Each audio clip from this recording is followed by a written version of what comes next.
pessoal, nossa terceira degustação hoje, né? Quarta degustação. Então hoje, pessoal, nós vamos trabalhar um tema que é classicão, mas é muito classicão de vestibular. Tá? Regime militar no Brasil, ditadura militar no Brasil, sempre é cobrado em vestibular, tá, pessoal? É muito comum. E esse ano nós estamos aí completando, né, os 50 anos do milagre brasileiro, né, do governo Médici. Na verdade, é 1970, né, 50 anos, a gente tem Copa do Mundo, a gente tem o eufemismo, a gente tem o próprio milagre brasileiro que foi caracterizado no governo Médici. Então a gente tem muita coisa para apresentar aqui. Beleza? Galera, vamos lá então. O governo militar, a ditadura militar no Brasil começa em 64 com o presidente Castelo Branco.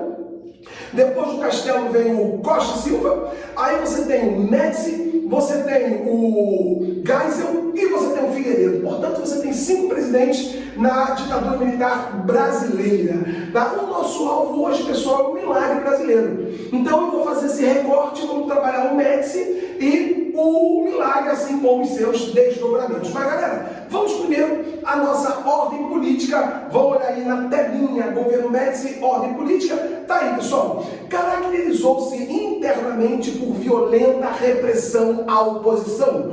Tá? Então, na época do Médici, você já tem no Brasil a luta armada. Lembrando, tá, pessoal, que às vezes a gente confunde a luta armada como algo que foi de 64 a 85. Não, a luta armada ela se dá num período muito curto da história brasileira. Ela vai de 69 a 71, tá? 69 a 71, né? Com o AI-5 ali, a criação do AI-5 já nos dá, então, o início da luta armada no ano seguinte. Então, 69 a 71 é o período curtinho, né, pessoal, de luta armada, 69 a 71. E o Médici, então, pega aí uma violenta repressão, ele desencadeia uma violenta repressão contra os grupos de esquerda, os grupos revolucionários e contra até a oposição consentida, né? Alguns deputados, senadores foram caçados, presos, torturados e mortos nesse período, beleza? A gente vai ter então, pessoal, aquilo que caracteriza mais a censura e outros elementos. Tá? Aí você tem, pessoal, com o Médici, o DOI-CODE ganhando bastante força, né? Lembra do DOI-CODE?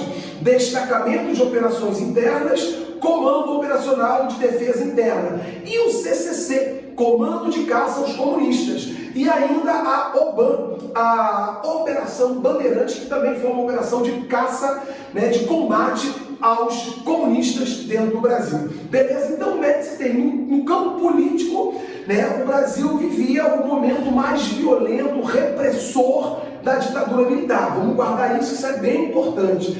Tá? No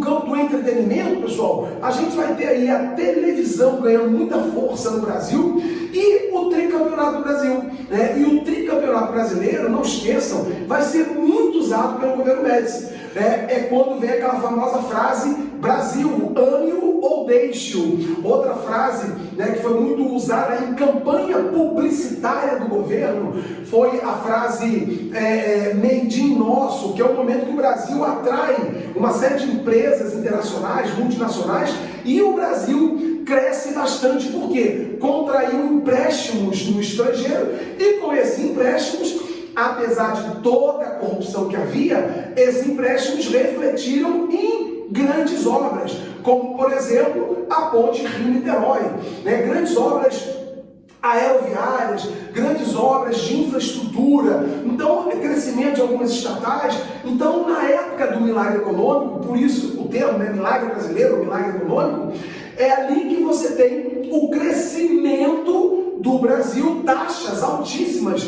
O Brasil batia 13% de crescimento ao ano. 13% ao ano. Só que esse crescimento se deu baseado na entrada de multinacionais e de empréstimos internacionais. Tá? Então foi um crescimento bastante inócuo para a continuidade desse desenvolvimento. E aí, turma, na luta armada, vamos lembrar, né? Nós vamos ter a guerrilha rural e a guerrilha urbana. A guerrilha rural nós tivemos aí alguns pontos de guerrilha no interior do Brasil, né, alguns focos, e a guerrilha urbana, a gente tem, né, o assalto a bancos para comprar, para ter dinheiro e comprar armas para a guerrilha, e uma coisa muito importante que você está vendo aí, tá, pessoal? O sequestro de diplomatas internacionais. Então, repare ali, pessoal, o mais famoso, é claro, não podia deixar de ser, né?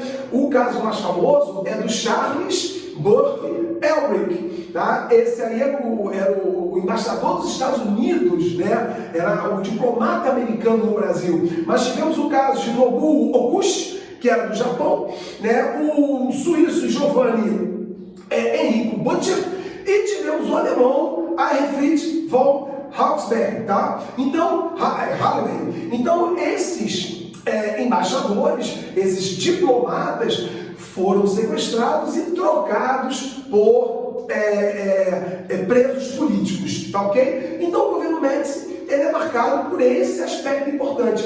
E com relação à economia, o famoso milagre brasileiro, tá? Ou milagre econômico. Galera, eu vou pedir para você não esquecer esses termos que eu vou usar, porque são termos fundamentais, tá? Então vamos lá. Forte crescimento econômico, beleza, o Brasil cresceu a 13% ao ano, não vamos esquecer isso. Aí você tem uma inflação baixa, a inflação vinha alta desde o Getúlio Vargas, né, no segundo governo dele, e ela vinha crescendo. Aqui o governo consegue estancar essa crescente inflacionária, ele estanca, então você tem um período de baixa inflação tá, pessoal? Palavrinha que quando cai numa prova quebra o aluno. Modernização. Então a ditadura, ela moderniza, tá? A ditadura, ela é responsável nesse momento pela modernização de algumas áreas econômicas brasileiras. Beleza? Aí, turma, completando os efeitos positivos do milagre, como eu coloco aí, eles foram efêmeros, curtos, passageiros. E o endividamento externo, mas a inflação que veio após aquele curto período de milagre, que durou 3, 4 anos, ela acabou denunciando a fragilidade do milagre. Então, pessoal, o milagre econômico brasileiro, ele foi muito reverenciado pelo governo militar, fez-se muita propaganda dele no governo militar, só que ele foi extremamente frágil. Por quê? Como eu falei anteriormente, se baseou no quê, pessoal? Se baseou em empréstimos internacionais.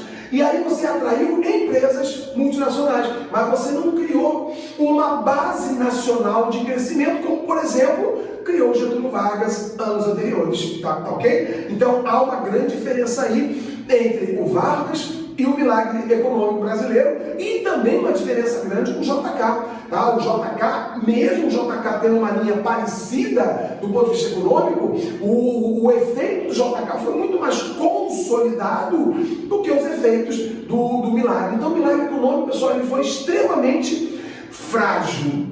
O governo militar faz uma intensa propaganda sobre ele, mas ele acaba sendo frágil. E aí, turma, qual é o efeito social do milagre brasileiro? O efeito social é uma profunda concentração de renda, porque você gerou emprego num primeiro momento, mas esse emprego não acompanhou a renda. Então você tem uma profunda concentração de renda, tá? E você tem nos centros urbanos um acentuado processo de favelização, principalmente Rio e São Paulo, tá? Mas Rio, São Paulo, Recife, Fortaleza, então várias grandes cidades que atraíram no primeiro momento pessoas do interior para morar nas capitais. As capitais não deram a estrutura necessária para que as pessoas pudessem ali residir. Então você tem um período de concentração de renda, gerou emprego, esse emprego gera renda, mas essa renda muitas vezes ficou aquém das possibilidades necessárias de consumo. Então você tem a favelização, concentração de renda, e você tem, do ponto de vista social, uma forte e violenta repressão a essa população pobre que não está encaixada no consumo, que não está encaixado no mercado consumidor, perdão, no mercado de trabalho, e aí você, assim que o milagre econômico, ele apresenta a sua fragilidade e começa a andar para trás, esses problemas se acentuam. Beleza, moçada? Galera, uma última coisinha muito importante para nós, no governo Médici, do milagre, é a gente destacar a presença do ministro da Fazenda, Delfim Neto. Então, o Delfim Neto, pessoal, o ministro, ele vai lançar uma frase que ficou super conhecida, uma frase célebre sobre a economia no período do milagre brasileiro. Ele diz o seguinte: precisamos primeiro fazer o bolo crescer para depois dividi-lo. Então, o bolo é uma metáfora que ele usa, né? Você põe o bolo no forno, o fermento permite que ele cresça, mas você tem que esperar o tempo certo para cortar e dividir o bolo. Ele usa essa metáfora para a economia. Ele dizia: o brasileiro tem que ter paciência, porque primeiro vamos fazer o bolo crescer, para depois dividir com o conjunto da sociedade. O bolo cresceu, mas a divisão não aconteceu. Beleza, pessoal? Galera, uma outra coisa: setores beneficiados pelo milagre brasileiro, principalmente o setor financeiro, tá? Os bancos, o setor industrial, tá? E, de certa forma, a classe média, porque a classe média ela vai ocupar cargos importantes, ela vai ter acesso a empregos importantes, tá? Mas o grosso da população não consegue ser atendido por esse milagre brasileiro. Beleza? Galera, beijo grande e até a próxima.